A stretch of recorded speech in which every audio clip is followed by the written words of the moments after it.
Regresamos de nuevo al tercer Foro Club, Estrategia Interinstitucional de Lucha contra las Pirámides Ilegales por la Transparencia y la Defensa de lo Público, convocado por la Corporación para el Desarrollo del Pensamiento Complejo Complexus y con el apoyo de la Contraloría General de la República, El Tiempo, RCN Radio, la revista Poder y El Colombiano. A continuación se dirigirá a ustedes la doctora Marta Cecilia Barrero, asistente de la Superintendencia de Sociedades. Abogada de la Universidad Externado, con posgrados en Derecho de Familia de la Universidad Javeriana, Derecho Administrativo de la Universidad Sergio Arboleda y Arbitraje Nacional e Internacional de la Cámara de Comercio de Bogotá. Desde su salida de la Universidad Externado de Colombia, luego de renunciar a ser juez de la República y de pertenecer a un importante departamento jurídico, la doctora Marta Cecilia Barrero empezó una carrera en la Superintendencia de Sociedades, ocupando diferentes cargos como es Superintendente Delegada para la Inspección, Vigilancia y Control, Superintendente Delegada para los Procedimientos Mercantiles, jefe de la Oficina Jurídica y de varias divisiones y secciones, entre otros. Actualmente se desempeña como asesora del despacho del Superintendente de Sociedades. Saludemos por favor a la doctora Marta Cecilia Barrero.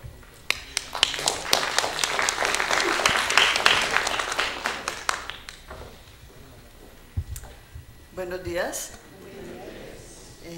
En primer lugar, quiero dar mis agradecimientos a la Corporación para el Desarrollo del Pensamiento Complejo Complus por la invitación a la Superintendencia de Sociedades para participar en este foro y excusar al Superintendente de Sociedades, quien era la persona que debía estar aquí. Desafortunadamente tuvo un compromiso previo a esta invitación y no pudo estar en este evento. La superintendencia fue invitada para que cuente en este momento cómo ha enfrentado la crisis de las pirámides. Quiero, en primer lugar, contarles muy rápidamente cómo era la Superintendencia de Sociedades, cómo estábamos de tranquilos que llegara la crisis de las pirámides. La Superintendencia de Sociedades, como ustedes saben, es una entidad técnica con personería jurídica adscrita al Ministerio de Desarrollo Económico. Ejerce esencialmente funciones que son delegadas del Presidente de la República, especialmente la que tiene que ver con la inspección, vigilancia y control de las sociedades comerciales. También tiene una delegación expresa por Constitución y por ley para ejercer funciones jurisdiccionales, no solamente en temas de insolvencia, en temas concursales, sino también en temas societarios. Esta facultad de ser juez para temas societarios le fue dada a la Superintendencia a través de la Ley 446 de 1998. Y cuando estábamos ejerciendo inspección, vigilancia y control dentro de esta facultad, pues, ¿qué hace la entidad? Supervisa que las sociedades en su formación y funcionamiento se ajuste a la ley y a los estatutos, solicita información a todas las sociedades comerciales del país, porque la inspección, la vigilancia y el control son tres estadios diferentes, cada uno tiene sus propios requisitos y cada uno tiene sus propias funciones. Dentro de la inspección, la Superintendencia de Sociedades tiene facultad para pedirle información financiera a cualquier sociedad comercial del país, con excepción de las sociedades que están vigiladas por la Superintendencia Financiera. Digamos que ese es el único límite que tiene. Inclusive podemos pedirle información a sociedades que estén vigiladas por otra superintendencia que no sea la financiera. Lo que ocurre es que si una sociedad está vigilada por otra superintendencia, pues para que no haya docentes de supervisión solicitando la misma información a la misma sociedad, pues si necesitamos la información lo que hacemos es pedirla a través de la otra superintendencia que ejerce la vigilancia. Pero podemos llegar a todas las sociedades pidiendo la información. La vigilancia es un estadio más cercano. Con la vigilancia, la superintendencia lo que hace es vigilar que las sociedades en su formación y funcionamiento se ajusten a la ley. Esta es un estadio de supervisión permanente para que una sociedad esté vigilada. Existen unas causales de vigilancia que están dadas por el decreto en este momento 4350. Si una sociedad quiere saber si está vigilada o no está vigilada por la superintendencia, basta mirar el decreto 4350 y allí están todas las causales de vigilancia, especialmente el monto de activos, aquellas que tienen más de 30.000 salarios mínimos legales mensuales de activos. Vigilamos pues, otra cantidad de sociedades que nos han sido remitidas poco a poco de otras superintendencias. Por ejemplo, tenemos las sociedades, los fondos ganaderos, tenemos las sociedades de autofinanciamiento comercial, que son los consorcios comerciales. Tenemos un régimen, además también por una función especial que nos dieron, el régimen sancionatorio sobre inversión deuda externa. Y bueno, tenemos una cantidad de funciones que son las que tenemos normalmente dentro de esa parte de supervisión. El tema de control es un tema lógicamente más estricto. Para que la superintendencia someta a una sociedad a control, esta sociedad tiene que tener irregularidades graves, irregularidades jurídicas o contables o administrativas o financieras que lleven a la superintendencia a expedir un acto administrativo particular para someter a esa sociedad a un nivel mucho más estricto de supervisión. ¿Por qué mucho más estricto? Porque en una sociedad que está en control no puede celebrar ninguna reforma estatutaria sin que la superintendencia lo autorice, no puede realizar ninguna emisión de acciones sin que la superintendencia lo autorice, y justamente con la ley 1429 del diciembre del 2010 se le hizo unas modificaciones a esta causal, a este nivel de supervisión. De manera que en diciembre se dijo que una sociedad que esté en control por la superintendencia no puede, por ejemplo, enajenar ninguna clase de bienes que no sean del giro ordinario de los negocios, ni dar garantías sobre esos bienes si no tienen autorización de la superintendencia de sociedades. Si esto se hace, la misma ley sanciona con ineficacia a todos los actos que hayan sido realizados de esta forma sin autorización de la superintendencia.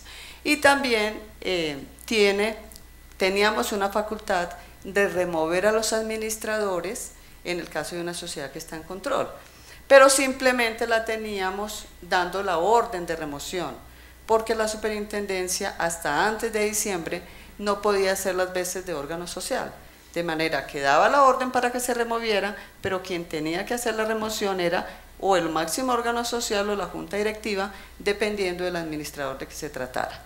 Pues con la reforma de diciembre se incluyó que la superintendencia no solamente puede remover administradores, sino que además puede nombrarlos de las listas que la superintendencia tiene para el efecto.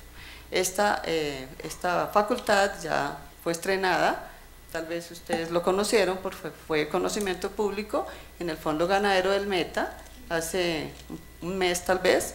La superintendencia sometió a control a esta sociedad y removió a sus administradores y nombró a sus reemplazos. Entonces, digamos que con este panorama llegamos a enero del 2008, y en enero del 2008 empieza el tema del rumor de las pirámides. Como vemos, lo que les he contado, la Superintendencia de Sociedades no tenía competencia hasta este momento para intervenir en la captación ilegal de dineros. Pero cuando empezamos a oír todo este rumor, además ya la Superintendencia Financiera había hecho una vigilancia y una visita especial en el grupo de MG, empezamos a ver qué teníamos que hacer. Desde enero de ese momento empezaron a salir las noticias y la superintendencia empezó a desplegar su actividad, lógicamente dentro de sus facultades, dentro de su competencia. En ese momento solicitamos se instruyó, el superintendente de sociedades en ese momento instruyó para que se hicieran visitas. En un tiempo récord de 5 meses se hicieron visitas a 49 empresas, entre esas, pues a estas que eran como las más predominantes en ese momento, una en Puerto Asís, Putumayo, en Bogotá, en Neiva, en Medellín. ¿Y qué hicimos? El superintendente, desde el despacho del superintendente, él mismo, lideró todo este proceso. Teníamos que ubicar a todos los visitadores, o sea, eso fue una emergencia, todos los funcionarios de la superintendencia estaban incluidos aquí, abogados, contadores, economistas, tenían que dirigirse a todos los sitios del país para hacer la visita a estas 49 empresas. Después de, como es corto el tiempo, después de todas estas visitas, más o menos ¿qué encontramos? ¿Qué fue lo que esencialmente se encontró en esas sociedades? No llevaban contabilidad regular de sus negocios, recibían cuantiosísimos recursos provenientes del público en efectivo, no manejados en cuentas bancarias, no tenían cuentas bancarias, todo era en cajas, se desconocía el destino de esos recursos, imposibilidad de conocer el pasivo, lógicamente porque como no tenían contabilidad, pues no había cómo conocer a quienes le debían, no se sabía el monto de los ingresos recibidos por anticipado de los clientes, por recaudo mediante el sistema de tarjetas prepago, se establecieran mecanismos de control interno, entre otras, porque realmente las órdenes es una resolución de 45 páginas, se sometió, por ejemplo, a DMG, se sometió al máximo grado de supervisión, o sea, se sometió a control, y además se le impuso la máxima multa que la superintendencia podía imponer en ese momento, que son 200 salarios mínimos legales mensuales de activos, no podemos imponer más. Se compulsaron culpas a la Fiscalía, a la DIAN, y además se sugirió al gobierno regular la actividad. ¿Qué pasó hasta ese momento? Esto era más o menos ya octubre, noviembre de 2008, estuvimos en Presidencia de la República, la superintendencia tuvo unos funcionarios allí en la presidencia, lógicamente, interviniendo en la elaboración de los decretos que se expidieron con ocasión de la emergencia social, y el noviembre 17, lunes, noviembre 17, aparecimos con la facultad. Superintendencia de Sociedades tenía la facultad de intervención, de tomar posesión para intervenir a todas las captadoras ilegales. Lógicamente era una facultad, la toma de posesión es únicamente de la superintendencia, pero como dijo la doctora Gloria Elena, ellos siguen, Beatriz Elena, ellas siguen con la facultad también de hacer las investigaciones pertinentes para determinar si en una sociedad o una persona natural o un establecimiento de comercio está realizando captación ilegal. Digamos que esa función de vigilancia sobre la captación ilegal la tenemos las dos superintendencias. La primera que sepa va y hace la visita, hace la investigación, pero si la superintendencia financiera advierte que efectivamente se da una captación ilegal, lo envía a la superintendencia de sociedades para que la superintendencia de sociedades entonces intervenga a esa empresa. ¿Qué pasó entonces? Empieza la superintendencia financiera a enviar por lotes a la superintendencia de sociedades las investigaciones que ella venía conociendo para que esta superintendencia tomara las medidas que ya eran de su resorte, como era la intervención. Los particulares elevaban altos volúmenes de derechos de petición para solicitar información sobre la nueva legislación respecto de proceso acerca de los nuevos trámites y formulan denuncias sobre presuntos captadores o pirámides. Los alcaldes, de acuerdo con las nuevas facultades, acuérdense que los alcaldes también les dieron la facultad de sellar los establecimientos donde ellos vieran, como lo explicó también la doctora, que fueran hechos notorios de captación, simplemente tenían que llegar y sellar y tenían que avisarle a la superintendencia. Las fiscalías seccionales solicitan información de las captadoras para llegar a sus investigaciones, la policía remite información sobre sellamientos de negocios y hay una formulación de múltiples tutelas. En un solo día llegaron a la superintendencia 700 tutelas. Ese día se colapsó el sistema en la superintendencia, nadie podía trabajar, no podíamos usar ningún medio tecnológico porque todo estaba colapsado. Desde noviembre 17, que fue ese decreto, a diciembre 31, la superintendencia tramitó 1.320 tutelas. Además daban un día, 2 días, 3 días, la oficina jurídica se tuvo que dedicar exclusivamente a sacar esas tutelas y además todo esto llegó así de un momento a otro, inesperado, pero teníamos que seguir cumpliendo con las demás funciones que además tiene la Superintendencia de Sociedades. Y hasta el 31 de diciembre del 2010 hemos tramitado 1.900 tutelas de lo que tiene que ver con pirámides. Ante el desarrollo de la crisis, se ve la urgente necesidad de conformar un equipo básico de alto nivel que se ocupara de manera prioritaria para atender la crisis. Porque esto fue algo inesperado, era una función que la superintendencia no tenía, teníamos los mismos funcionarios, no teníamos más funcionarios, entonces teníamos que afrontar la crisis como fuera. En primer lugar, y lo más grave en ese momento, digamos que lo más difícil era que no teníamos interventores, porque si teníamos que intervenir una entidad de estas y había que intervenirlas rápidamente, pues lógicamente teníamos que tener una persona que se encargara de esa intervención.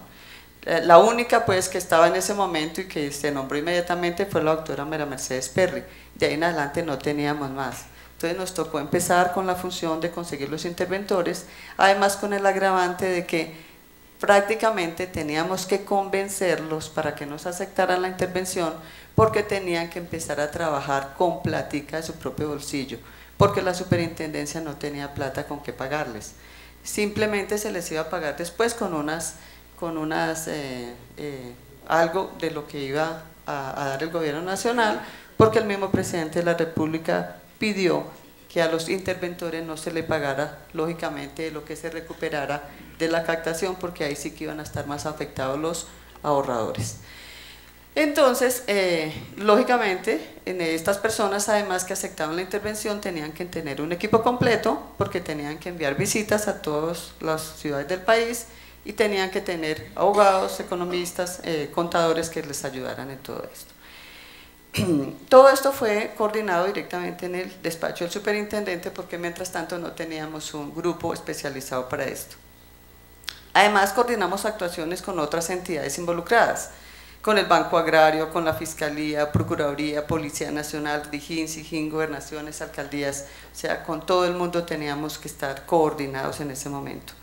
Establecimos canales de comunicación con los interventores y demás entidades de las cuales se requería colaboración, y el 9 de diciembre, o sea, solamente hasta el 9 de diciembre, se creó un grupo de trabajo que se llama Intervenidas. Ese grupo de trabajo se le asignó a la Delegatura de Procedimientos Mercantiles, porque es una función jurisdiccional desde el momento en que la sociedad es sometida a intervención.